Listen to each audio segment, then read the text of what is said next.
ruh va tanani ruchkaga o'xshataman. Ruh, tana, umr xuddiki ruchkaga o'xshaydi. O'zi bu dunyodagi hamma narsalar bir-birini aksidir. Hamma narsa bir-biriga o'xshaydi. Biz va atrofdagi butun narsalar va hodisalar ham bir-biriga o'xshaydi. Ruchkani o'xshatishga harakat qilaman.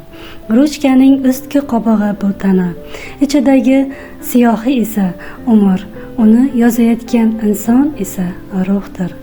Demak, inson ruchkani qanday vazifada ishlatsa, ruchka shu vazifani bajaradi.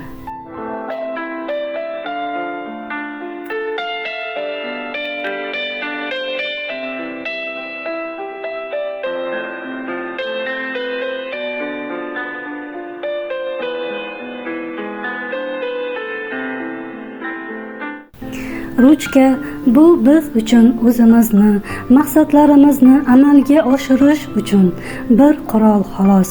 Ichidagi siyohi tugashi bilan uni tashlaymiz va o'rniga boshqa yangi ruchka olamiz. Umrimiz davomida nechta ruchka ishlatishimizni bilmaymiz.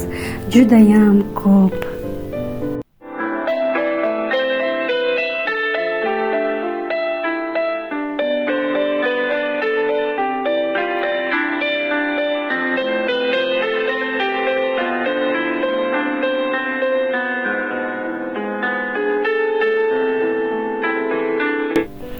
Ruh uchun tana ham xuddi shunday bir qurol xolos.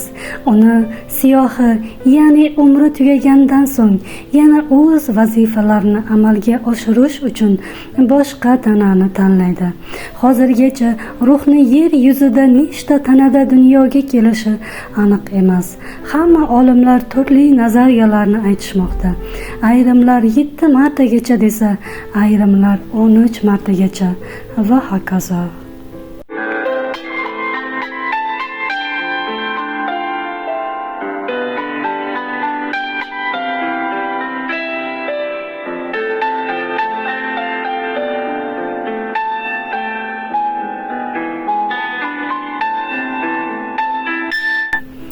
Juda ko'pchilik o'zini oddiygina tanaman deb o'ylashadi. Lekin bilmaydiki, undanda yuqoriroq o'zini oliy o'zligi borligini, u bilan bog'lanib, hayotda qanday vazifa bilan kelganligini anglamayotgan insonlar juda ko'p. Ya'ni ruchka kabi siyohini o'z xohlamagan narsalarni yozib, pastani, ya'ni umrini tugatishmoqda.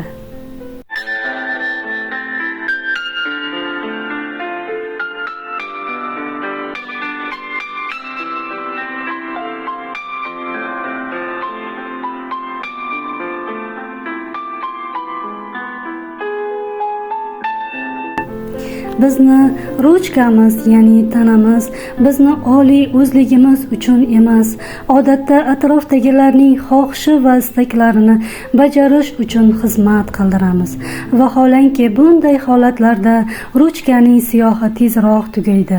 Ruchkani ayrim joylari yemiriladi va hokazo. Chunki u o'z egasi uchun xizmat qilmayapti. Atrofni xohishini amalga oshirish bilan ovora. Juda ko'p insonlar o'zi yuqori o'zligini unutib, boshqalar belgilab bergan vazifalarni bajarishadi. Chunki u bunday ruh o'zini yuqori o'zligi va yaratuvchi borligiga ishonmaydi. O'zini tanaman deb hisoblagan har bir inson tana bo'lib qolaveradi. Oddiygina narsa ruchka sifatida hayot kechiradi. Boshqalar undan o'z maqsadi yo'lida xohlagancha foydalanishadi.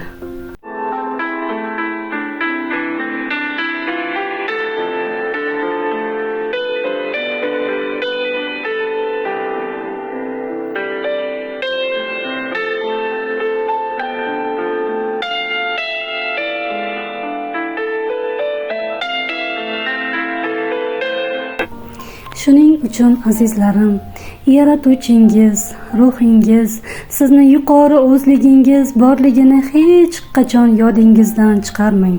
Siz ham bu hayotga bekorga kelmagansiz. Sizning ham belgilangan oliy vazifalaringiz bor. Shuni anglashga harakat qiling azizlarim. Sog' bo'ling.